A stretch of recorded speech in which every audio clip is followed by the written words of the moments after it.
कृष्ण वंदे जगत गुरुम। 9वां अध्याय का 29वां श्लोक।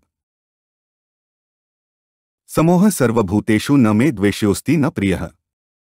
ये भजन्ति तुमा भक्त्या मयि ते तेषु चाप्यहम्। ऊपर कहे गए श्लोकों का अर्थ है, मैं संपूर्ण प्राणियों में समान हूं। उन प्राणियों में न तो कोई मेरा द्वेषी है और न कोई प्रिय है, परंतु जो भक्तिपूर्वक मेरा भजन करते हैं वे मेरे में हैं और मैं उनमें हूं। समोह सर्वभूतेषु का अर्थ है, मैं स्थावर जंगम आदि संपूर्ण प्राणियों में व्यापक रूप से और कृपादृष्टि से सम हूं। तात्पर्य है कि मैं सब में समान रूप से व्यापक परिपूर्ण हूं और मेरी सब पर समान रूप से कृपादृष्टि है।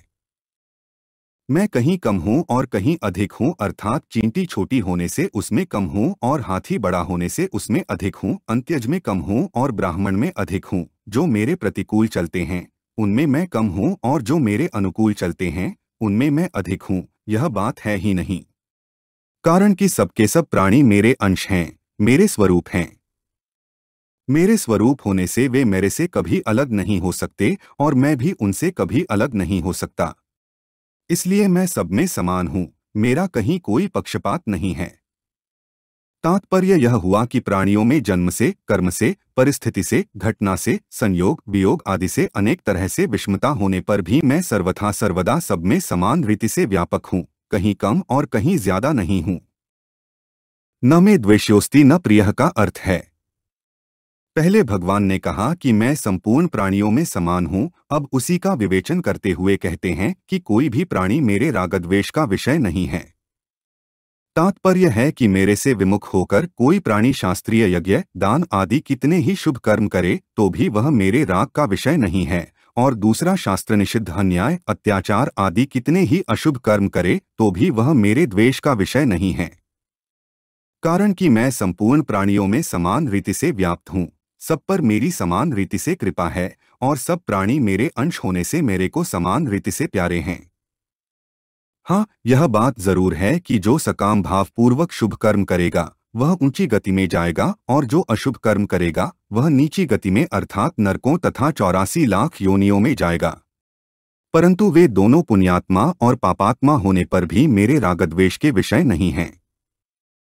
मेरे रचे हुए पृथ्वी, जल, अग्नि, वायु और आकाश ये भौतिक पदार्थ भी प्राणियों के अच्छे बुरे आचरणों तथा भावों को लेकर उनको रहने का स्थान देने में, उनकी प्यास बुझाने में, उनको प्रकाश देने में, उनको चलने फिरने के लिए अवकाश देने में रागद्वेष पूर्वक विषमता नहीं करते, प्रत्युत सबको समान रीति से देते हैं। फिर प्राणी अपने अच्छे बुरे आचरणों को लेकर मेरे रागद्वेष के विषय कैसे बन सकते हैं? अर्थात नहीं बन सकते, कारण कि वे साक्षात मेरे ही अंश हैं, मेरे ही स्वरूप हैं। जैसे किसी व्यक्ति के एक हाथ में पीड़ा हो रही है, वह हाथ शरीर के किसी काम में नहीं आता, दर्द होने से रात में नींद नहीं लेने देता, काम करने में बाधा डालता है, और दूसरा हाथ सब प्रकार से शरीर के काम आता है।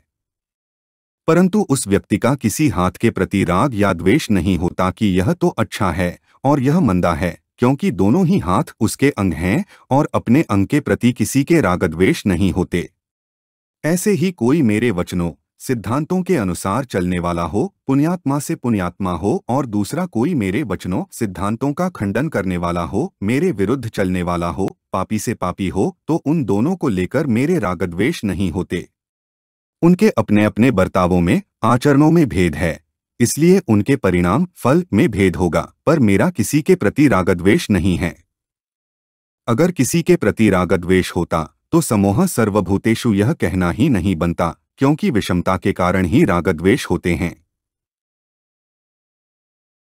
ये भजन्ति तुमा भक्त्या मयि ते तेषु चाप्यहम् का अर्थ है, परंतु जो भक्तिपूर्वक मेरा भजन करते हैं, अर्थात जिनकी संसार में आसक्ति, राग, खिंचाव नहीं है, जो केवल मेरे को ही अपना मानते हैं, केवल मेरे ही परायण रहते हैं, केवल मेरी प्रसन्नता के लिए ही रात दिन काम करते हैं, और जो शरीर, इंद्रिया, मन, वाणी के द्वारा मेरी तरफ ही चलते हैं, वे मेरे में हैं और मैं उनमें हूँ। प्रेम पूर्वक मेरा भजन करने वाले मेरे में हैं और मैं उनमें हूँ। इसका तात्पर्य यह नहीं है कि जो सामान्य जीव हैं तथा मेरी आज्ञा के विरुद्ध चलने वाले हैं वे मेरे में और मैं उनमें नहीं हूँ, प्रत्युत वे अपने को मेरे में मानते ही नहीं। वे ऐसा कह देते हैं कि हम तो संसारी जीव हैं, संसार में रहने वाले हैं। वे यह नहीं समझते कि संसार शरीर तो कभी एक रूप एक रस रहता ही नहीं, तो ऐसे संसार शरीर में हम कैसे स्थित रह सकते हैं। इसको न जानने के कारण ही वे अपने को संसार शरीर में स्थित मानते हैं। उनकी अपेक्षा जो रात दिन मेरे भजन स्मरण में लगे हुए हैं, बाहर भीतर ऊपर नीचे सब देश में सब काल में सब वस्तु व्यक्ति घटना परिस्थिति क्रिया आदि में और अपने आप में भी मेरे को ही मानते हैं, वे मेरे में विशेष रूप से हैं और मैं उनमें विशेष रूप से हूँ।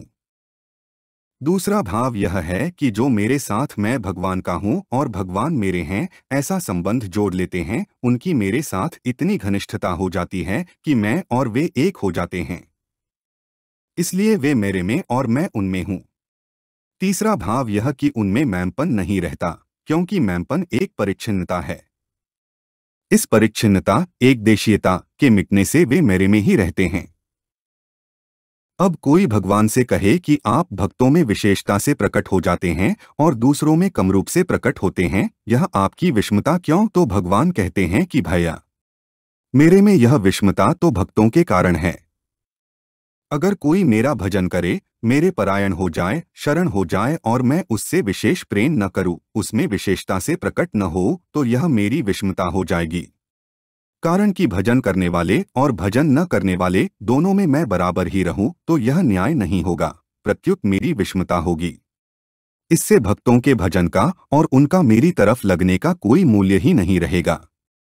यह विषमता मेरे में न आ जाए, इसलिए जो जिस प्रकार मेरी शरण लेते हैं, मैं भी उसी प्रकार उनको आश्रय देता हूँ। अतः यह विषमता मेरे में भक्तों के भावों को लेकर ही है।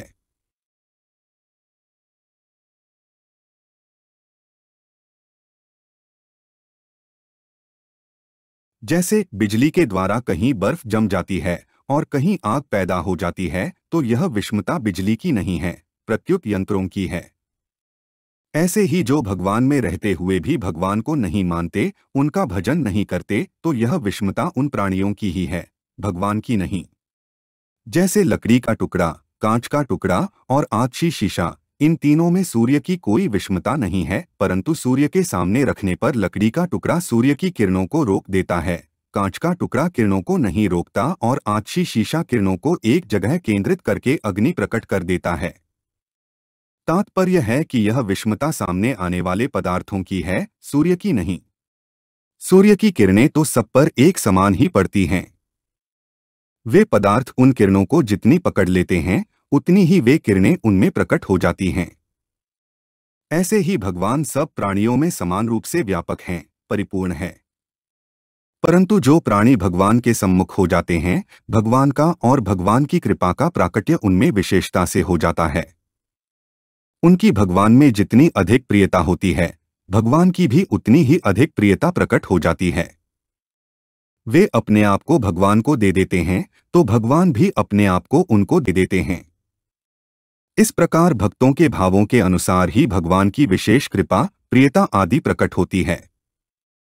तात्पर्य यह हुआ कि मनुष्य सांसारिक राग के कारण ही अपने को संसार में मानते हैं।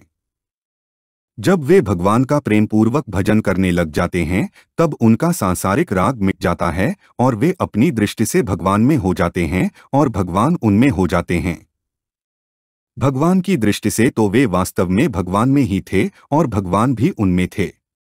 केवल राग के कारण वे अपने को भगवान में और भगवान को अपने में नहीं मानते थे। भगवान ने यहाँ ये भजंती पदों में ये सर्वनाम पद दिया है, जिसका तात्पर्य है कि मनुष्य किसी भी देश के हों, किसी भी वेश में हों, किसी भी अवस्था के हों, किसी भी संप्रदाय के हों, किसी भी वर्ण के हों, किसी भी आश्रम के हों, कैसी ही योग्यता वाले हों, वे अगर भक्तिपूर्वक मेरा भजन करते हैं, तो वे मेरे में और मैं उनमें हूँ। अगर भगवान यहाँ किसी वर्ण, आश्रम, संप्रदाय, जाति आदि को लेकर कहते, तब तो भगवान में विषमता, पक्षपात का होना सिद्ध हो जाता। परंतु भगवान ने ये पद से सबको भजन करने की और मैं भगवान में हूँ और भगवान मेरे में हैं, इसका अनुभव करने की पूरी स्वतंत्रता दे रखी है। हमारे चैनल को सब्सक्राइब करें। अगर यह वीडियो आपको अच्छी लगी तो वीडियो को लाइक करें, वीडियो को अपने दोस्तों के साथ शेयर करें, अपने सुझाव हमें कमेंट करके बताएं। जय श्री कृष्णा।